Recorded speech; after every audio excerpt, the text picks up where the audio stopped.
Assalamualaikum warahmatullahi wabarakatuh. Halo Waalaikumsalam. Tribuners, jumpa lagi dengan saya Muhammad Arif Hidayat, jurnalis tribunbengkulu.com. Saat ini saya sedang bersama Direktur Universitas Terbuka Bengkulu, yakni bersama Bapak Yusrizal MPD. Selamat siang, Pak. Siang. Nah, kita sekarang berada di kampus Universitas Terbuka Bengkulu dan kita akan mengulik tentang kegiatan dan apa sih Universitas Terbuka atau UT itu sendiri. Oke, langsung aja Pak. Ini ada beberapa pertanyaan yang telah kami susun. Mungkin banyak teman-teman atau tribuners di rumah yang bertanya, apa sih sebenarnya Universitas Terbuka itu, Pak? Baik, terima kasih Mas Hidayat ya. Ya, Arif. Ya. Mas Arif gitu. Terima kasih. Memang banyak sekali pertanyaan-pertanyaan di luar sana tentang UT. Ya. Apa itu UT? Kenapa UT didirikan dan untuk apa UT didirikan? Kan seperti itu ya. Ya. Jadi yang pertama kita harus mengenal dulu bahwa UT itu lahir di tahun 1984 ya, 1984, di mana pada saat itu pemerintah membutuhkan sebuah institusi pendidikan tinggi yang bisa menampung lulusan-lulusan SLTA pada saat itu yang tidak tertampung karena terbatasnya jumlah perguruan tinggi yang ada.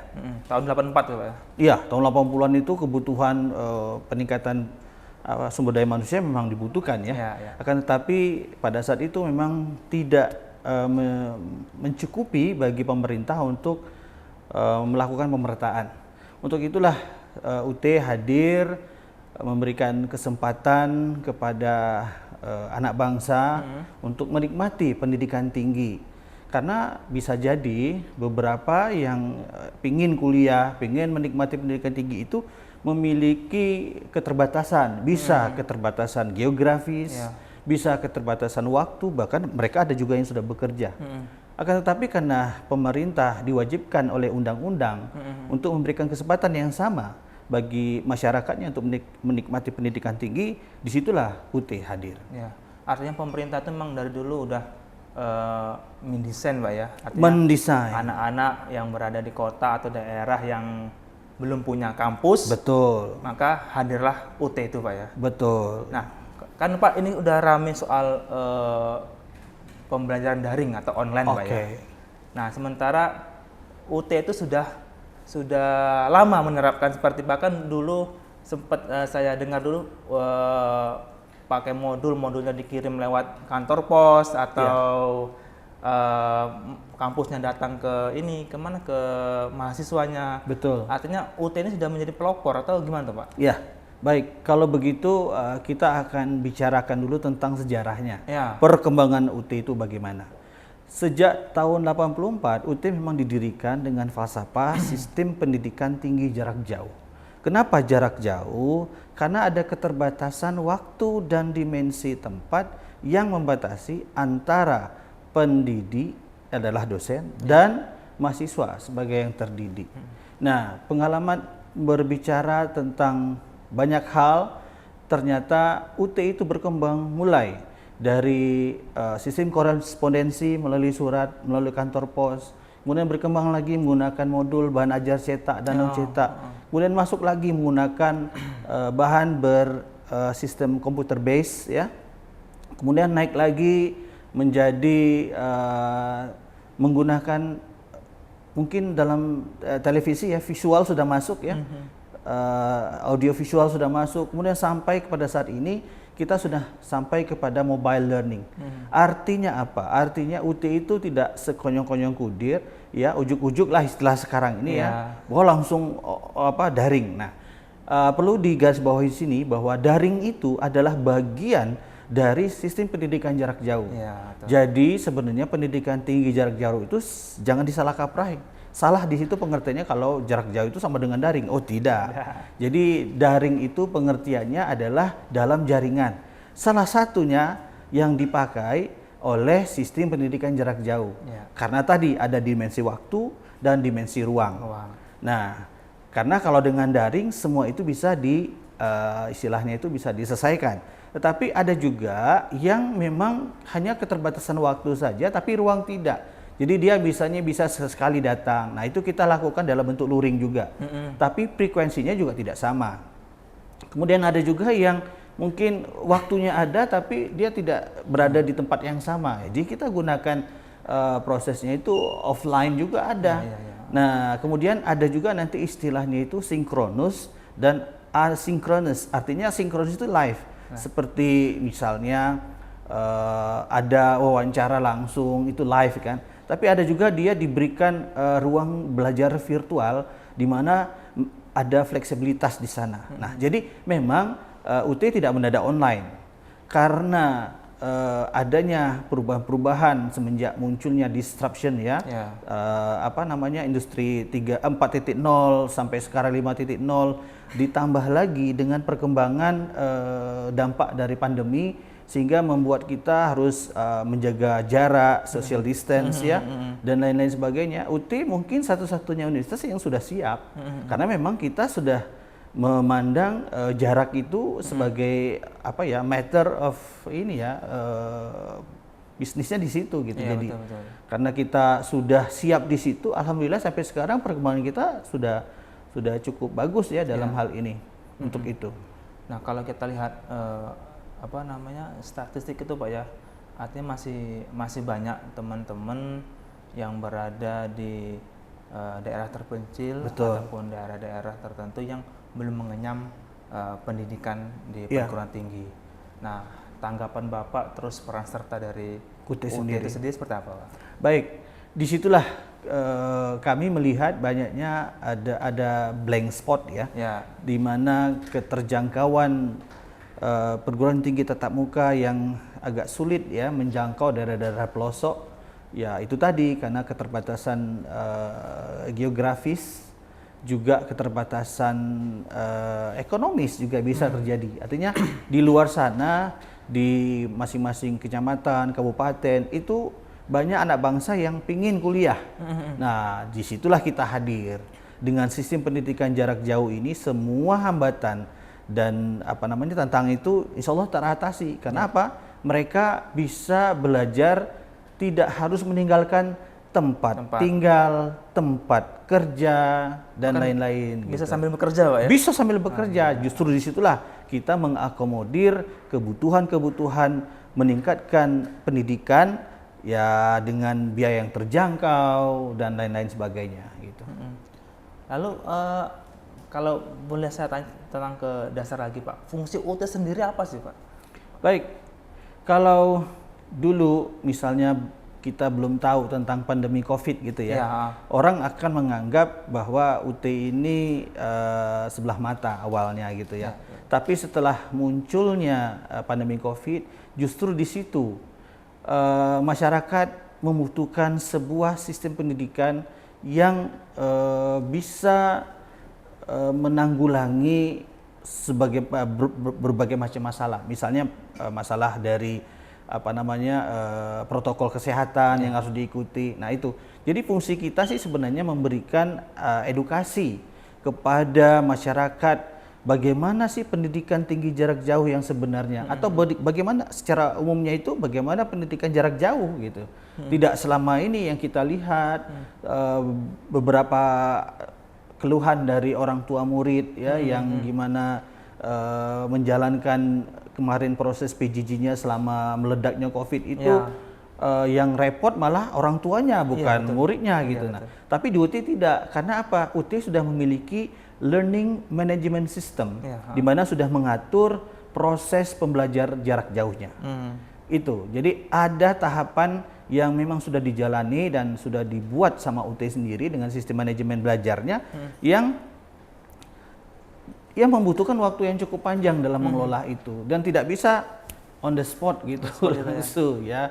Jadi ini perlu semacam edukasi kepada masyarakat bahwa pendidikan tinggi jarak jauh itu juga penting dalam mengantisipasi perkembangan zaman. Iya, betul. Gitu. Nah, kalau soal metode Pak atau proses pembelajaran di OT sendiri seperti apa sih Pak? Apa full memang daring atau full jarak jauh atau gimana Pak? Proses pembelajaran yang ada di UT itu bisa dikatakan dimulai dari proses pendaftaran. Ya. Jadi kita sudah memberikan aspek fleksibilitas kepada seluruh calon mahasiswanya untuk mendaftar secara online. Ya. Tetapi kita juga dalam pelayanan untuk layanan bantuan belajar itu memberikan opsi, karena falsafah UT itu ada 4. Pertama adalah aksesibilitas, mudah diakses di mana saja dan kapan saja. Kemudian affordable, terjangkau. Kemudian available, di mana-mana ada. Dan yang terakhir itu adalah fleksibel, kapan dan di mana saja. Nah, keempat aspek itu kita berikan kepada mahasiswa dalam pemilihan layanan atau cara belajarnya. Bisa melalui tutorial webinar, dia ada sinkronusnya, ada pertemuannya. Bisa juga melalui tutor online. Dia punya virtual classroom-nya, kapan dan di mana saja dia bisa belajar. Dan kita juga memberikan tugas mata kuliah sebagai proses pembelajaran mahasiswa dalam menghadapi ujian-ujian semester. Artinya layanan tersebut juga memberikan pilihan alternatif bagi mahasiswa kita untuk memperoleh ilmu.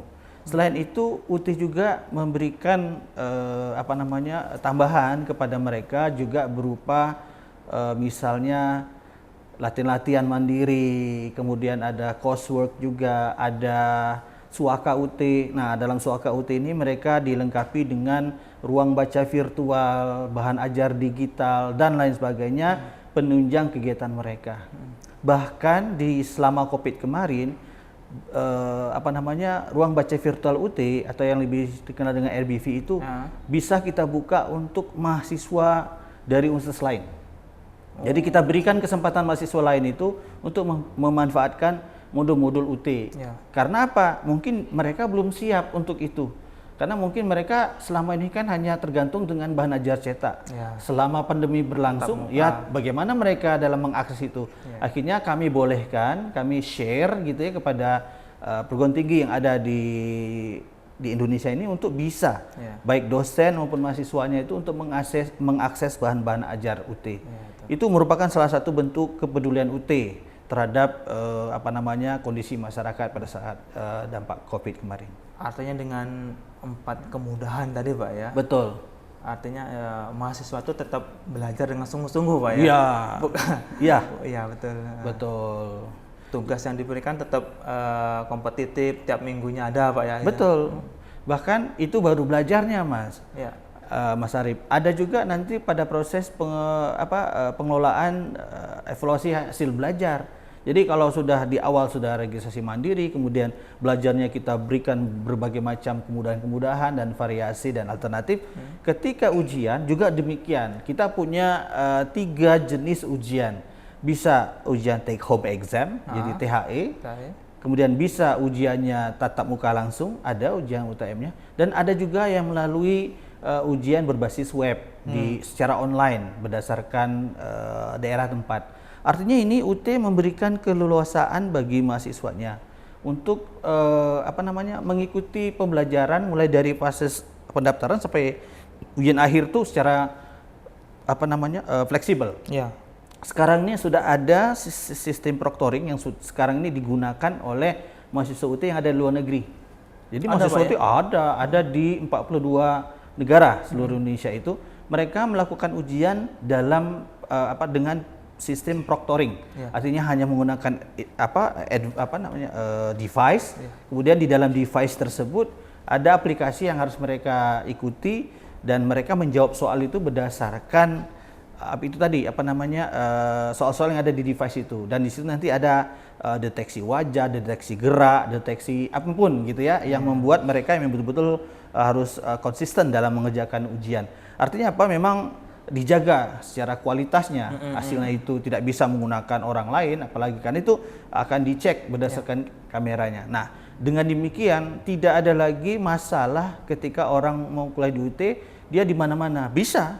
Mau dia di puncak gunung boleh, mau dia di dataran lebar boleh, pinggir sungai boleh, di mana saja. Itu dia prinsipnya UT. Nah, kalau tadi ada Bapak jelasin soal pembelajaran secara online. Nah, kemudahan maupun tantangan serta kesulitan, Pak. Oke. Bapak seperti apa tuh, Pak? Baik, yang kami hadapi mungkin sudah sampai saat ini kita juga survei ada beberapa tempat, masih ada juga daerah-daerah kita nih yang mungkin ketidaksampaian, keterjangkauan jaringan internet. Ya. Nah, itulah perlunya variasi. Jadi tidak semuanya itu daring, bisa juga kita kunjungi. Karena di berbagai daerah itu kita punya pengurus Pokjar.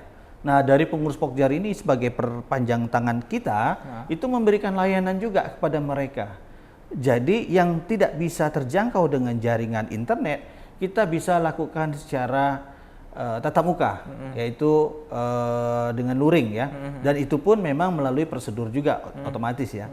Nah, jadi ada keseimbangan di antara kelebihan tadi. Kalaupun kita ketemu dengan hambatan-hambatan, kita bisa penuhi ya kebutuhan mahasiswa tersebut dengan segala cara.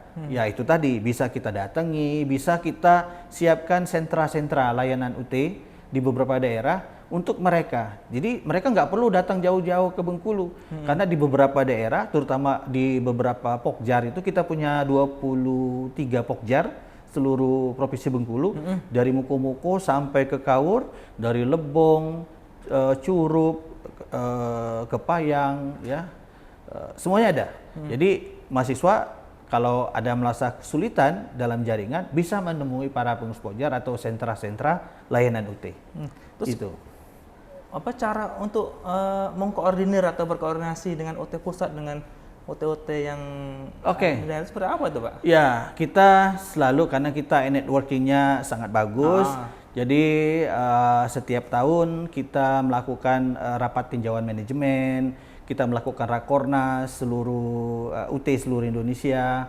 Bahkan bukan cuma manajemennya saja, mahasiswanya pun melakukan koordinasi. Ya. Mereka kita adakan kegiatan di sport seni, ya, pekan olahraga ya, antar mahasiswa UT se-Indonesia, bahkan mengundang beberapa universitas-universitas luar.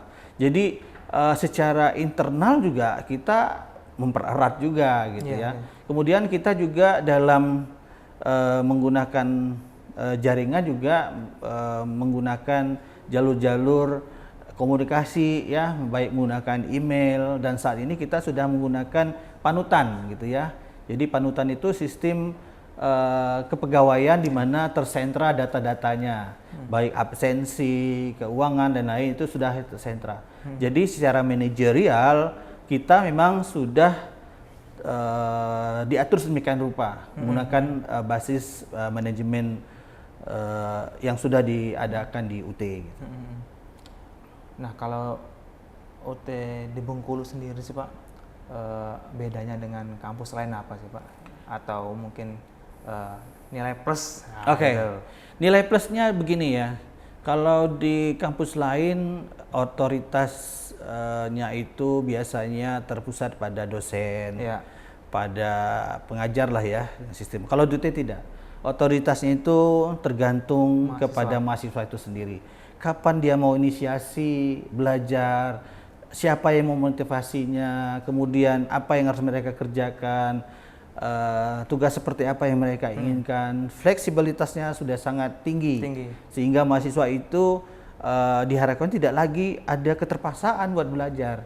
Beda kalau di tempat lain mereka harus ini, harus itu. Bahkan di UT saat ini tidak ada KKN, tidak ada skripsi, di mana memang di situ mahasiswa UT ini kan terkenalnya juga banyak yang sudah bekerja, sehingga agak sulit bagi mereka untuk kegiatan berkumpul dan lain-lain sebagainya. Seperti itu. Jadi membedakannya dari segi apa? Dari segi kemandirian. Mahasiswa UT jauh lebih mandiri dalam segala hal, mencari ilmu, menentukan ini tadi inisiasinya, banaja seperti apa. Jadi berani masuk UT, berani menentukan nasib sendiri. Itu. Artinya mahasiswa itu, artinya kalau teman-teman yang tamat SMA masih bingung mau kerja atau mau kuliah, nah mending pilih ke UT aja, Pak ya. Oh iya. Karena bisa kerja, bisa sambil kuliah. Gitu. Ada prinsipnya itu, Mas Arif. Kuliah di UT tidak perlu memikirkan ongkos, ya kan? Nggak perlu pula ngekos, tapi tetap jos. Itu dia. Nah, kalau ini Pak, apa namanya, yang terupdate sekarang dari Universitas Terbuka, seperti apa tuh Pak? Baik, baru-baru ini Universitas Terbuka berhasil mendapatkan amanah ya dari pemerintah untuk menjadi perguruan tinggi berbadan hukum, ya, perguruan tinggi negeri berbadan hukum atau PTNBH. Di mana PTNBH ini Universitas Terbuka diberikan otonomi seluasnya dalam pengelolaan UT sebagai perguruan tinggi, seperti itu. Nah, dasar-dasarnya mungkin kalau Mas Arif ingin tahu, itu bahwa saat ini di mana kondisi COVID menyebabkan beberapa perguruan tinggi juga memaksakan untuk bisa ya melakukan kegiatan pembelajaran daring. Artinya UT sudah menstop monopoli perguruan tinggi jarak jauh juga. Jadi sistem pendidikan jarak jauh ini sudah tidak lagi monopoli UT. Jadi UT juga sudah memberikan sharing ilmu, sistem dan lain-lain kepada universitas-universitas yang berkeinginan untuk mempelajari bagaimana sih cara mengelola perguruan tinggi jarak jauh, silahkan. Nah, untuk itu UT harus berbenah diri karena di sini sudah masuk kepada persaingan yang sehat ya. Untuk itu UT berbenah. Dalam hal berbenah ini UT perlu akomodasi dan perlengkapan yang juga mumpuni ya. Untuk itu baik segi teknologi, sumber daya manusia, aset ya dan anggaran. Untuk itu alhamdulillah UT di tanggal 26 Oktober kemarin berhasil mendapatkan SK-nya untuk ditetapkan sebagai perguruan tinggi negeri berbadan hukum. Sudah sama dengan UGM ya, UITB, UI dan beberapa 14 ya. Kalau nggak salah sekarang ini sudah 14 perguruan tinggi yang sudah diberikan mandat sebagai PTNBH. Nah, apa saja lingkup yang bisa dilakukan UT di sana? Ada 3 hal yang paling dasar dalam manajemen di PTNBH itu. Yang pertama, otonomi pengelolaan sumber daya manusia. Jadi UT sendiri sudah mulai melakukan persiapan-persiapan untuk itu sehingga dalam pengadaan sumber daya manusia bisa dikelola secara mandiri. Kemudian UT juga diberikan keleluasaan dalam pengelolaan anggaran karena di situ UT diberikan mandat untuk bisa mengatur keuangannya sendiri gitu ya. Dan terakhir UT juga diberi mandat untuk mengelola sumber daya asetnya. Jadi ini yang sangat penting karena UT berada di 39 UPJJ seluruh Indonesia. Jadi begitu luas dan banyaknya aset kita, itu artinya perlu pengelolaan ya, tata kelola yang baik ya, tertib, taat azas dan good governance. Itu dia. Jadi dengan demikian kita bisa memaksimalkan peran UT kembali karena tujuan kita adalah mencapai 1 juta mahasiswa. Karena itulah dasar falsafahnya kenapa UT didirikan, agar bisa melayani mahasiswa yang pingin kuliah sebanyak-banyaknya. Itu. Dan dimanapun dengan fleksibilitas tadi. Iya, di mana saja, kapan saja, dan dengan siapa saja. Itu dia. Nah, terakhir nih Pak, saya baca di salah satu media Kompas terkait UT Multiverse. Nah, maksudnya apa sih Pak? Jadi begini, suatu saat kita sudah harus beralih kepada teknologi yang mumpuni ya. Salah satunya dengan menyikapi dari keterbatasan jarak tadi, maka metaverse dibutuhkan saat ini dalam pengembangan sistem pendidikan. Bisa saja misalnya begini Mas Arif bisa di rumah, tapi yang belajar di situ adalah avatarnya. Seperti kita masuk di dalam pameran-pameran Zoom artificial seperti itu. Nah, suatu saat akan berkembang seperti itu. Tetapi fasilitas dan infrastrukturnya juga harus dibenahi. Kemudian bisa juga literasi mahasiswanya juga harus diperbaiki. Sehingga itu akan menjadi satu integritas pemahaman terhadap pengembangan metaverse itu sendiri. Jadi sudah tidak zamannya lagi kita Nah, seperti sekarang ini zamannya orang-orang main game gitu ya, bisa dihadirkan dalam bentuk virtualnya. Nanti belajar juga akan ke arah sana. Tapi ya itu nanti perkembangan zaman lah menentukan. Tapi UT sudah mengantisipasi itu. Memang wajar ya kalau UT itu dibilang sebagai kampus pelopor. Betul. Untuk pembelajaran daring, Pak ya. Iya. Jadi kita orang berpikir kita sudah bertindak. Ya. Oke. Iya. Oke, Tribuners, itulah tadi bincang Tribun pada sore hari ini dengan Bapak Yus Rizal. Sebelum kita tutup bincang Tribun pada hari ini, kita ada moto nih dari Pak Direktur. Siapa nih, Pak? Universitas terbuka, kuliahnya daring, sambil healing bersama daring.